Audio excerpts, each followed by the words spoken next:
ધ્રાંગધ્રામાં મુસ્લિમ સમાજ દ્વારા મોહરમ કાઢવામાં આવ્યા। સુરેન્દ્રનગર જિલ્લાના ધ્રાંગધ્રામાં દર વર્ષે મુસ્લિમ સમાજ દ્વારા ઇસ્લામિક કેલેન્ડર તારીખ 9 અને 10ના રોજ મોહરમ કાઢવામાં આવે છે। જ્યારે વાત કરીએ તો મુસ્લિમ સમાજના ઇમામે હુસેન અને ઇમામે હસનની યાદમાં મોહરમ કાઢવામાં આવે છે। મોહરમ 2 દિવસ કાઢવામાં આવે છે। પહેલા દિવસે રાત્રિના મોહરમ કાઢી અનેક અખાડા અને કર્તવ્ય રજૂ કરવામાં આવે છે, જ્યારે બીજા દિવસે બપોરના સમયે મોહરમ કાઢવામાં આવે છે। ત્યારે મુસ્લિમ સમાજ દ્વારા આ દિવસને શોકનો દિવસ માનવામાં આવે છે। આ દિવસે ઇમામે હુસેન ઇસ્લામને ફેલાવવા માટે યઝીદ સાથે લડાઈ કરી કરબલામાં શહીદ થઈ ગયા હતા। ધ્રાંગધ્રાના અનેક વિસ્તારમાં મોહરમ કાઢવામાં આવ્યા હતા। ધ્રાંગધ્રાના કસ્બા શેરી, કાંચીવાડ, તઈવાડા, મોટાપીર, રેલવે સ્ટેશન સહિતના અનેક વિસ્તારોમાંથી મોહરમ કાઢવામાં આવ્યા હતા। બીજા દિવસે મુસ્લિમ સમાજ ગમનો દિવસ માને છે।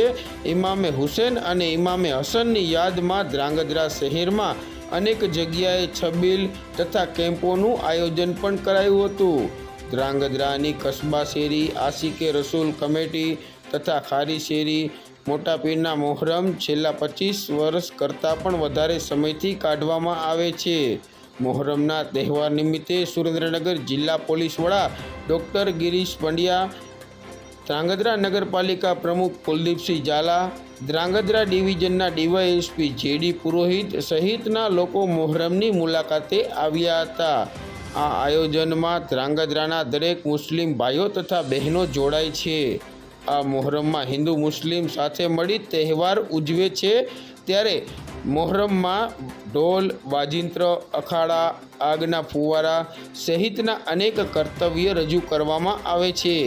શહેરના અનેક જગ્યાએ શરબત, દૂધ, કોલ્ડ ડ્રિંક, ગુલ્ફી, ખાણીપીણી વગેરે કેમ્પોનું આયોજન કરાયું હતું।